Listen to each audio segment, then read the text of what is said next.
first 25 years of their life and then decided, okay, well now I guess I have permission to do what I want. But they realized they were upset being a doctor. That wasn't their calling. And so they did con themselves. They allowed someone else to convince them like, oh man, I don't want to be an accountant. But mom wanted me to. There you go. That's a great example. Does anyone else who want to elaborate a little bit on this? Like to take it a little bit? Go ahead. Your question, Dr. Landrum, was something that our group touched on pretty extensively because, like Liz just said, one of the biggest things about society, especially in this country, is that we've all been taught the same thing. Doesn't matter where you come from, we were all taught, go to school, get a good education, find a safe, secure job, yada, yada, yada, right? Yep. So, can we con ourselves into not being us? I mean, our group said it's necessary to con ourselves into not being us. Because at the end of the day, we have to get out of our own way. And that's what fear is. Fear is just a compilation of all these things that society, family, or whoever has told us we can or cannot do. And you really have to get out of your own way so that you can really go after your passion and etc. So that was a great question, sir. Very, very good. Okay, one of the things that people kept talking about is fear. You guys keep hearing this over and over? And it's interesting, a lot of the greatest people that I had the opportunity to interview all said the same thing, is that they act in spite of that fear, right? And he touched on a word, faith, over here. The faith is a great word. The bigger word of that is applied faith, right? You have to actually step into that faith. And where I live in San Diego, California, it's right a beach community, and I watch these surfers all the time. And what happens is that, imagine a surfboard and they're going out to ride this big wave. As soon as the big wave comes and they get scared, imagine them holding onto that surfboard until it crumples over them. What's going to happen? It's going to push them to the bottom, break the surfboard in half, probably them, and push them down until they drown. A good surfer does something called the duck dive. They act in spite of that fear, and they take the tip of that surfboard and go right into the belly of the wave. And they go underneath and they pop out on the other side. It's just like a duck would do, called the duck dive. And I realized that the most successful people live in that duck dive state all the time. Meaning when fear comes this way, instead of running or hiding, they face it head on. Because fear's only true enemy is action.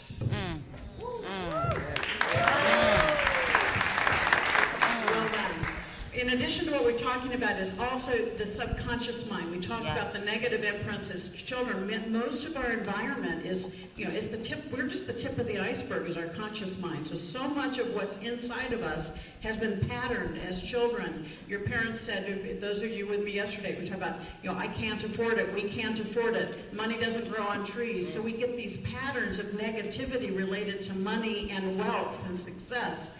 And so the issue is conning yourself, feeding yourself. You heard Greg say you're going to be the same with Charlie Tremendous Jones. You're going to be the same in 5 years except for the people you meet and the books you read. What are you feeding your mind? Because what you're doing is that stuff that's running in the background, the news that is running all day long, is negative input into your subconscious. So if you can feed yourself with that auto-suggestion, those positive messages of feeding personal development, education here at Harvard, hanging around with people who are destined to succeed will continue feeding that subconscious part of your mind, and you will be able to con yourself into the reality of finding the success that you deserve.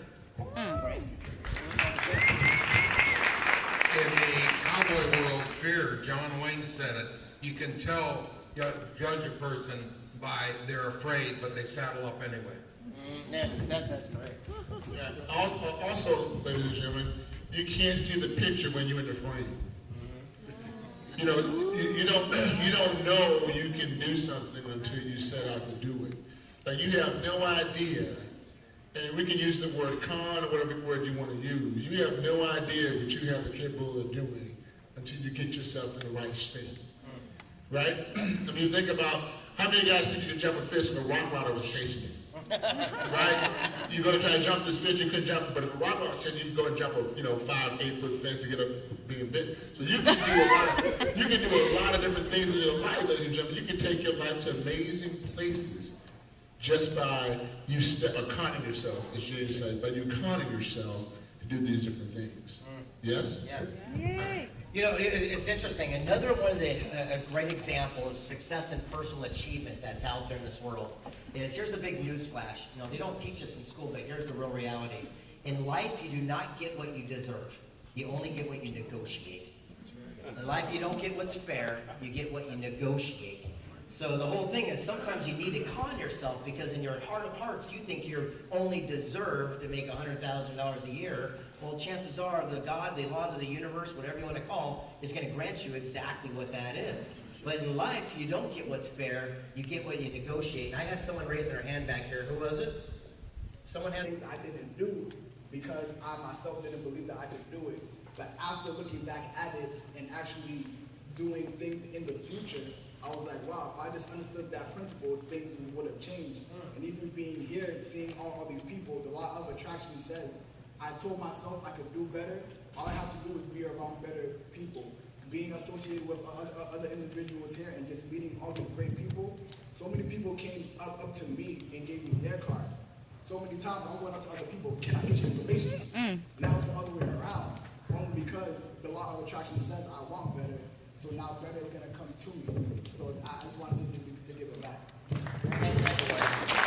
And remember, when it comes to the law of attraction, it's the action behind the attraction that makes our dreams come true. You got to think it, you got to feel it, but ultimately you got to take action and actually do it. Thank you all. This has been great so far. Speaking about the law of attraction, so in my experience, we continuously develop toward... Communicate. Desire.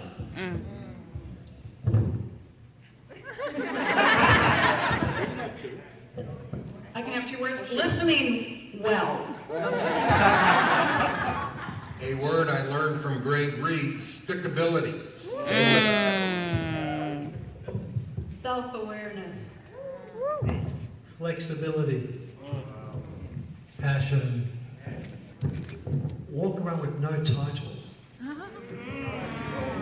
timing. Gosh, do you guys hear the title of my new book?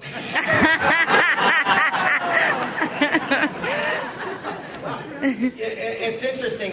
Just so you guys know, we're talking about the law of attraction. You know, in that movie, Bob Proctor, you know, is the star of that